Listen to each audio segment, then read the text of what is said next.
Dans le cadre de la première soirée des Cross Battles de The Voice 2023, diffusée ce samedi 6 mai sur TF1, la production a contraint les spectateurs sur le plateau à suivre un règlement très précis pour voter. Il ne reste plus que 32 talents encore en lice pour devenir la plus belle voix de 2023. Après 10 semaines de compétition, l'étape fatidique des Cross Battles est enfin arrivée. Lors de cette nouvelle phase, dont la première soirée sera diffusée ce samedi 6 mai sur TF1, Zazie, Amel Bent, Vianney, Big Flo et Oli vont s'affronter à travers une série de duels. À chaque fois, leurs talents chanteront chacun leur tour puis les spectateurs, présents sur le plateau de The Voice, voteront pour leur prestation préférée. Pour cela, la production de l'émission a établi un certain nombre de règles pour la composition du public. Explication. The Voice 2023, tout le public peut-il voter lors des Cross Battles?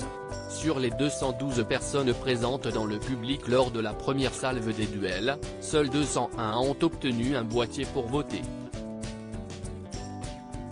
En effet, pour faire partie du panel, les spectateurs ne doivent pas connaître les candidats. Nous avons informé les talents qu'ils ne pouvaient pas avoir de personnes proches dans le public, de la famille ou même des amis, afin de respecter une équité entre chaque candidat, assure un membre de la production, joint par Télé Loisirs.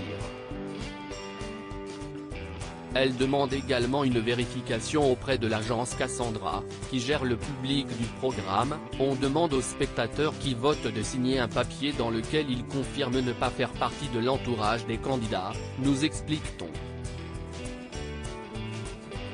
Super Cross Battles de The Voice, l'ultime étape avant les émissions en direct. Après des Cross Battles intenses en émotion, les coachs vont à nouveau devoir faire appel à leur talent de stratège.